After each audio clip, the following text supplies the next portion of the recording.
This is MTG Burgeoning, and in this video we will showcase the building blocks to a Landfall-themed build with Obuun Mul Daya Ancestor as the commander. Although this presentation can act as a standalone video for crafting a Landfall-themed EDH deck with Obuun as the commander, be sure to also look in the description of this video for links to the primer video for this series, its playlist, as well as a list of the cards featured in this video. With the intro out of the way, let's start deck teching by introducing Obuun Mul Daya Ancestor. Here we have a 3/3 legendary elf spirit for 1 in Naya colors. Of course, that's 1 red, 1 green, and 1 white mana. At the beginning of combat on our turn, up to 1 target land we control becomes an XX elemental creature with trample and haste until end of turn, where X is Obuun's power. It is still a land. And the landfall mechanic here for Obuun reads, whenever a land enters the battlefield under our control, we put a +1/+1 counter on target creature. So we have some options when we think about how to craft a landfall build with Obuun as the commander. What we're doing here is that landfall ability for the +1/+1 counter is either going to go directly onto Obuun as a way in which to make the elemental creature that turns from a land into creature for a turn that much bigger because it's going to be a bigger power for Obuun, or those +1/+1 counters are going to go onto the lands themselves. That is going to be the focal point of this landfall build, is we are going to use the lands themselves as the creatures. And Obuun is going to be the one to oversee that process. But of course, he can't do it, or Obuun can't do it all by itself. So here are the support cards that we are going to showcase in this video, and they're not in any particular order except alphabetical.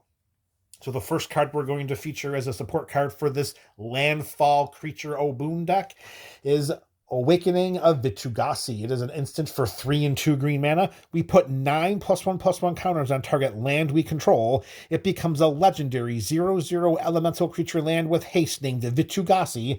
It's still a land. So this will be a real nice way in which to pull off a combat trick. Suddenly we have a massive 9/9 blocker that we can surprise an opponent with right out of nowhere, as long as we hold up 5 mana for doing so. But more often than not, we're going to use this as a way in which to start building up our land army so that we can win the game via combat. So we're going to put that there because that's going to be one of the cards that's going to help us turn our lands into creatures. Now, since this is a landfall build, we do want to make sure that we can maximize the number of landfall triggers we can get in a turn, and one way to do that is to focus on the lands themselves. So in this support pack here, we have Cabaret Courtyard. It's a land that when it comes into play, we sacrifice it. And when we do, we search our library for a basic mountain, forest, or plains card, put it onto the battlefield tapped, shuffle our library, and then gain 1 life. So in our world, we're going to play our Cabaret Courtyard. It's going to trigger our landfall abilities. Then we have to sacrifice it immediately to search our library for a basic forest, a basic plains, or a basic mountain. Put it into play tapped. Have all of those landfall abilities trigger again, and then gain 1 life at the end of the process. Excuse me. A great way to continue to build upon those multiple landfall triggers in a turn is to get land cards that can do that more than once per turn. Cabaret Courtyard is a great example of that, even more so if we decide to play it from our graveyard. And we can do that with Crucible of Worlds. For 3 generic mana, we can play land cards from our graveyard. So if Cabaret Courtyard is already in our graveyard, we can just play it from our graveyard, trigger our landfall abilities, sacrifice it when it comes into play, get another basic land into play, and rinse, lather, repeat. Although the focus of our theme is on making those lands into creatures, we do want to include some peripheral landfall triggers that help us to, not put all of our eggs in the same basket. And in so doing, we showcase Emeria Angel. Here we have a 3/3 flying angel for 2 and 2 white mana with the landfall mechanic. And whenever a land enters the battlefield under our control, we may create a 1/1 white bird creature token with flying. Those evasive creatures could add up pretty quickly in a deck like this, especially if we are able to get more lands into play that can do things like Cabaret Courtyard. With that little bit of foreshadowing out there for the viewing and listening audience, our next card is Fabled Passage. We can tap and sacrifice this land to search our library for a basic land card, put it onto the battlefield tapped, and then shuffle. Then, if we control 4 or more lands, we untap that land. This is going to be something very similar to Cabaret Courtyard, because we're going to want to make sure that we get those lands into play as quickly as possible. Whether they're tapped or not tapped, they still trigger all of our landfall abilities. Absent Crucible of Worlds, a great way to get those 2 lands, Cabaret Courtyard and Fabled Passage, back into playable hands is by casting Life from the Loam. Here we have a sorcery for 1 and a green mana, where we can return up to 3 target land cards from our graveyard to our hand. And if Life from the Loam is in our graveyard, we could dredge 3, which means that if we were to draw a card, we may mill 3 cards instead, and if we do, we return Life from the Loam from our graveyard to our hand. So with all of the lands that are going to be ending up in our graveyard through the process of sacrificing Cabaret Courtyard and Fabled Passage, having Life from the Loam in play just helps to make sure that that process continues and that engine keeps grinding out more and more ways to trigger those landfall abilities. Remember, Obuun's ability puts a +1/+1 counter on target creature whenever a land comes into play under our control. Again, either those +1/+1 counters are going to go on Obuun, or they're going to go on our land creatures. Another peripheral way to make sure that our landfall abilities are giving us the many benefits as they possibly can, in addition to Emiria Angel's 1/1 birds with flying, we have Lotus Cobra's Mana Acceleration. This 2/1 snake for 1 and 1 green mana has the landfall ability that whenever a land enters the battlefield under our control, we add 1 mana of any color. That's going to help us to make sure that we can keep casting Obuun from our command zone, because I do get the sense that he's going to be a lightning rod for attention.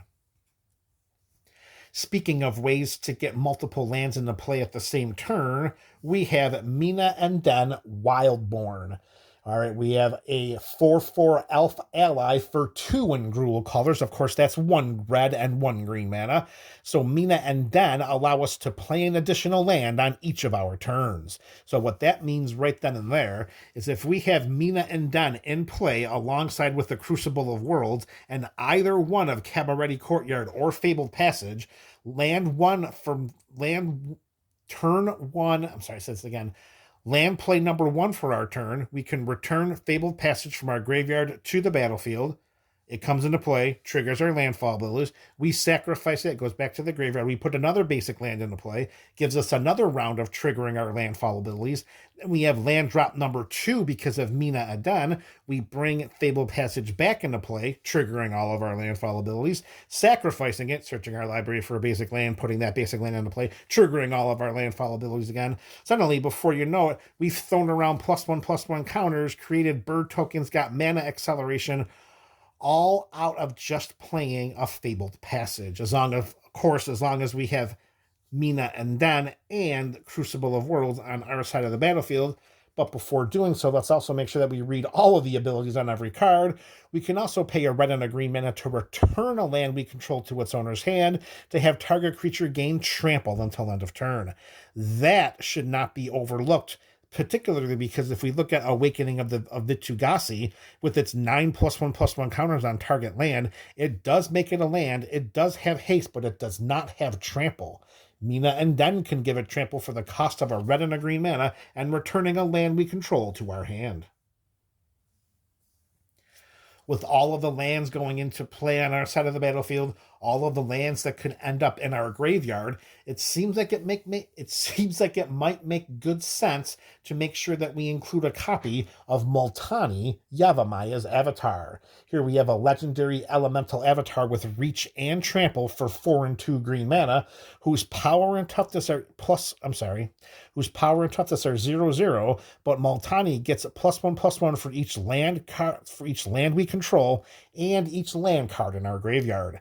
And In landfall builds, generally you play with more lands than you usually do in a different type of deck, so we should expect Multani to be quite beefy when it's on our side of the battlefield.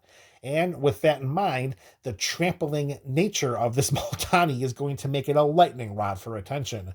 So a way in which we can get it out of our graveyard is we can pay 1 and a green mana and return 2 lands we control to their owner's hands, which most likely will be our own hand, and then we can return Multani from our graveyard to our hand. Let's not overlook how good of an ability that could be for us. We get to recur Multani, which could be a one-shot beater in the late stages of a game. Plus, we get to return 2 lands to our hands, which, let's face it, we have ways in which to play more than 1 land per turn, and if we don't have any land cards in our hand, Multani puts 2 of them into our hand so that we can play at least 1 of them to trigger our landfall abilities. So with Multani here, we're really looking for benefits from having all of the different lands on our side of the battlefield and in play, but it also acts as a sneaky way to get Multani back to our hand from the graveyard and put a couple of those landfall ability triggering lands back into our hand.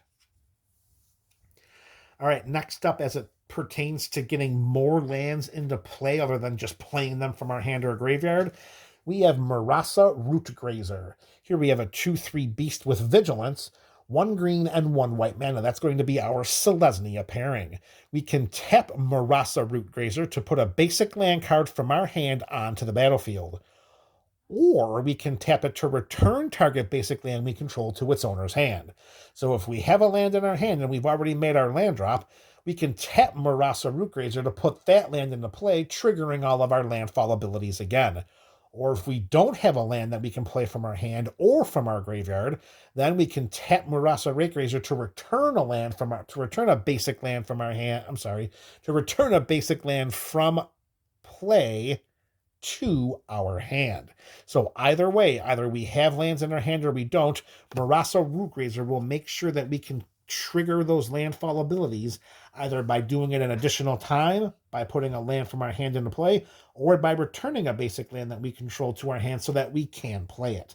Just note that in each instance, Murasa Rootgrazer is only going to return a basic land or allow us to play a basic land. No other lands are allowed. All right, next up we have a big one here. We're going back to our Gruul colors. Pardon me, and we have Omnath, Locus of Rage, a 5/5 elemental for 3, 2 red and 2 green, with, of course, the landfall mechanic of whenever a land enters the battlefield under our control, we create a 5/5 red and green elemental creature token. Whenever Omnath, Locus of Rage, or another elemental we control dies, Omnath deals 3 damage to any target. This is our stand-in for Obuun if for some reason Obuun becomes indisposed because he's languishing in the command zone due to overtaxation. Omnath can step in, and with all of the lands we have coming into play from all over the place, those 5/5 red and green elemental creature tokens are going to take over the game, and if for some reason they start getting picked off one by one, well, Omnath is going to start lightning bolting target after target. We'll put Omnath in with our other landfall benefit producers with Emeria Angel's Birds and Lotus Cobra's Mana Acceleration. Now let's shift our focus back to our lands becoming creatures with Phylath World Sculptor. Here we have a 5/5 legendary elemental for 4 in Gruul colors.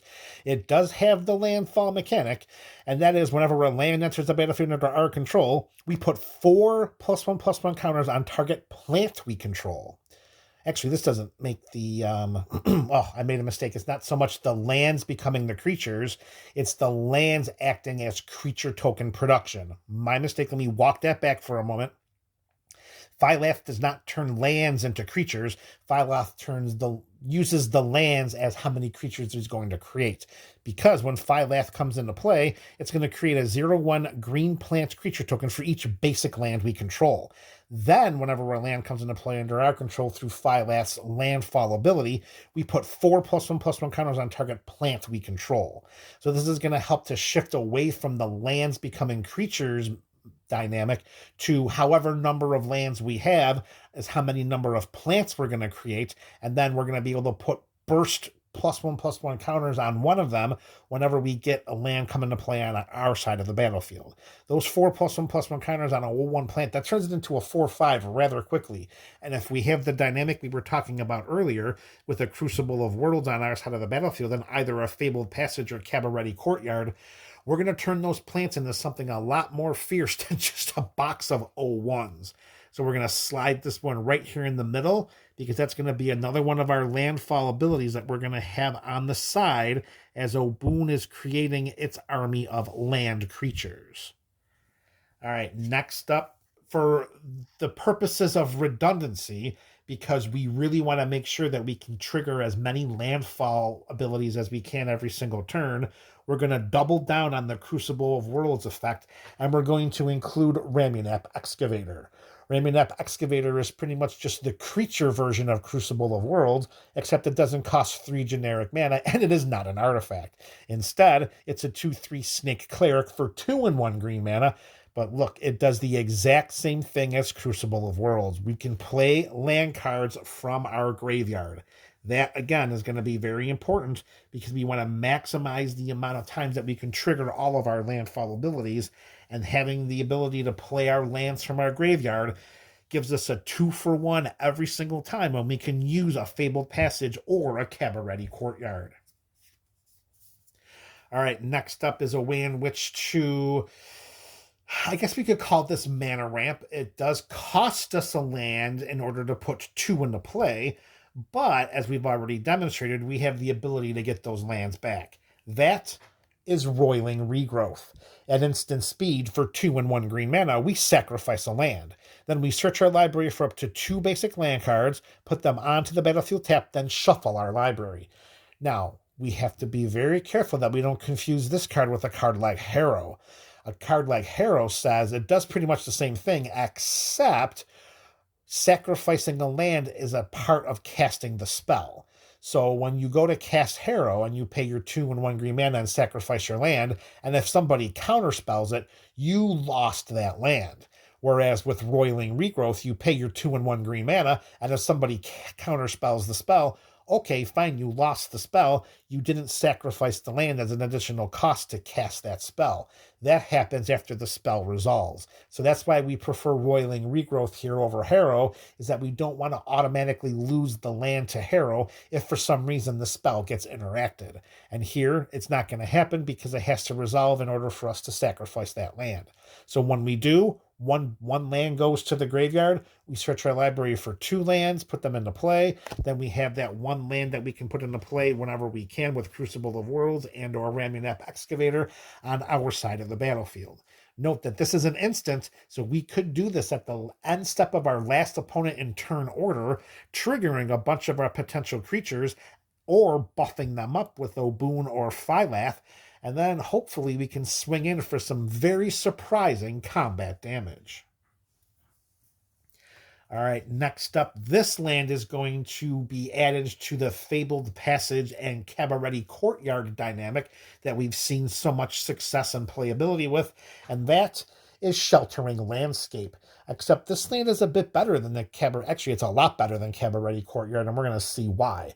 We can actually play this land and tap it for colorless mana if we really needed to do so throughout the game, and when we're ready, we can tap it and sacrifice it to search our library for a basic mountain, forest, or plains card and put it onto the battlefield tapped. So that's pretty much allowing us to do what Cabaret Courtyard does, but we don't automatically have to sacrifice it. We do have the ability to have it on our side of the battlefield if we really need the mana at that time, and then we pick and choose when we can sacrifice it to put that basic land onto our side of the battlefield. With Cabaret Courtyard, it's an automatic. It comes into play and we have to sacrifice it. That's not the same with Sheltering Landscape. Additionally, because we have the ability to play land cards from our graveyard with Crucible of Worlds and Ramunap Excavator, if we don't want to have to play this land from our hand, we could pay a red, green, white, and discard this card to cycle it in order to draw a card. We still get to play it from our graveyard if we have Crucible of Worlds or Ramunap Excavator, but we get the benefit of getting a card in our hand by discarding it to our graveyard if we pay its cycling cost. All right, next up is a finisher in this build, because this is going to turn every one of our lands into a potentially game-winning creature. That is Sylvan Awakening. We have a sorcery that's for 2 and 1 green mana and reads, until our next turn, all lands we control become 2/2 elemental creatures with reach, indestructible, and haste, and they're still lands. So with enough lands on our side of the battlefield, and with enough ways in which that we could potentially boost them with +1/+1 counters, whether it's by Phyla's landfall ability, Obuun's landfall ability, the Awakening of Vitu-Ghazi, or any other things that we haven't shown yet, here we have Sylvan Awakening, which could end as a game ender. With enough lands on our side of the battlefield, we swarm our opponents for what should be game-ending combat. All right, speaking of getting a lot of lands onto our side of the battlefield, let's take a moment to just talk about Traverse the Outlands. Here we have a sorcery. It's 4 and 1 green mana. Yeah, that's a little bit pricey for some mana ramp. I mean, it's 4 and a green mana. That's not a small investment. But just keep in mind, in most landfall builds, we are building up our mana a lot quicker than a lot of other builds, particularly if we have an early turn Lotus Cobra that acts as mana acceleration whenever a land comes into play under our control. So 400 green mana, we should not have a trouble casting that at any point during the game. Particularly if things fall in our favor, we should be able to cast this way ahead of curve. So with that being said, with Traverse the Outlands, we get to search our library for up to X basic land cards, where X is the greatest power among creatures we control, and then we put those cards onto the battlefield tapped and then shuffle our library. So if we're just looking around here, I mean, if we have the ability to boost up Obuun's power with the +1/+1 counter dispersal through its landfall ability, or if we're looking at an Omnath Locus of Rage, or maybe a Phylath, or a 9/9 Awakening of Vitu-Ghazi infused land with the 9 +1/+1 counters, we have a real shot at emptying our entire library, which we really don't want to do. So I'm glad that they say search your library for up to X basic land cards. We don't have to get the max, because remember, this is just a sorcery, it's not an instance. And if we have a Cabaret Courtyard and or a Fabled Passage and or a Sheltering Landscape in our graveyard with a copy of either Crucible Worlds and or Ramunap Excavator in play, we want to make sure that we continue to cycle that. We can continue to have that dynamic where we have the engine of the lands coming into play, triggering our landfall abilities, then skinning more and more basic lands into play. What Traverse the Outlands is going to do is help us to put a burst number of basic lands into play, so that when we get to the point of casting a potential game-winning Sylvan Awakening, we have more than enough creatures to swarm our opponents, which should allow us to win the game right there on the spot. All right, we're down to our last 2 cards here, and we got a couple of good ones to close out this Obuun Landfall build. We're going to go mono white, so we're going back to the times of Emiria Angel way back in this video, and we're going to continue with Trove Warden. Here we have a 3/4 Cat Beast with Vigilance for 2 and 2 white mana, and yes, it does have the landfall mechanic. Whenever a land enters the battlefield under our control, we exile target permanent card with converted mana cost 3 or less from our graveyard. Keep that in mind. 3 or less converted mana cost of a permanent card from our graveyard. You're probably looking around here thinking, okay, what does that include? All right, so that's a Lotus Cobra, that's a Ramunap Excavator, that's a Marasa Root Grazer, that's going to be a Crucible of Worlds. Okay, that's not really too much to look at right now. Well, don't forget it says permanent card. So that also includes lands, because lands are permanents. So that's going to be Cabaret Courtyard, that's going to be Fabled Passage, and that's going to be Sheltering Landscape. So we could exile those as well. Let's see what happens after we exile them. So we're going to exile those many cards, exile target permanent card with converted mana cost 3 or less from our graveyard. Then when Trove Warden dies, we put each permanent card exiled with it onto the battlefield under the control of that card's owner. So that's going to be us, of course, because we are going to be the ones doing the exiling of cards from our graveyard. So with that in mind, Trove Warden is going to come down, and it's going to allow us to kind of circumnavigate the potential of not having a Crucible of Worlds or a Ravenap Excavator in play, or if it's already from our graveyard. Trove Warden will come into play, we'll get some lands that go into play, we'll start exiling things, and then when this dies, either by our opponent's hand or maybe perhaps by our own if we need to cast a removal spell just to get this to die in order to get all those cards back, then we're going to have a nice way to surprise our opponents. So with this Trove Warden, we're going to put that here because that's going to help us to have either a great deal of burst recursion from our graveyard if needed, or it's going to be a way in which to get some of our lands back onto the battlefield to trigger our landfall abilities, particularly if we have instant speed removal at the end of our opponent's last turn, and then we can cast that, have those lands come into play, sacrifice, get more lands, and that's just how we're going to end up doing that, triggering our landfall abilities. All right, that's Trove Warden, and we're down to our very last card of this video, and this is going to be added to the left side here of the pile to help out Obuun's land creatures with Awakening of Vitu-Ghazi and Sylvan Awakening, and that last card is Waker of the Wilds.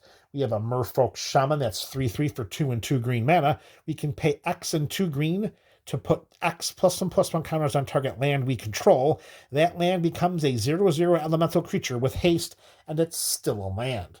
Now, note that the activated ability of Waker of the Wilds does not require us to tap it. So we could put those counters on more than one land per turn as long as we have the mana to do so. We don't have to tap Waker of the Wilds. So let's just say, for example, we've got 8 mana available. We'll pay 2 and 2 green twice. We can put 2 +1/+1 counters on 2 different lands, getting them ready for perhaps a potential game-ending combat. Very, very sneaky way in which we can use Waker of the Wilds. Yes, it is a bit risky to subject our land base to becoming creaturified, especially if someone were to cast something like Wrath of God or Damnation to destroy all creatures. It is a bit risky, but remember, we can just bring those lands back if we have a Crucible of Worlds and or a Ravenap Excavator on our side of the battlefield.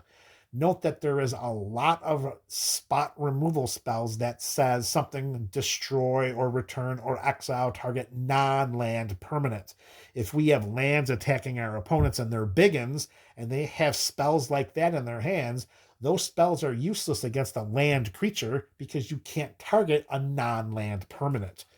You can't target a land when the spell says target non-land permanent. All right, so there you have it, MTG BC. Obuun Mul Daya Ancestor Landfall Creature Deck. You let me know your thoughts about this build in the comment section below. This is MTG Burgeoning, a channel for all things Magic.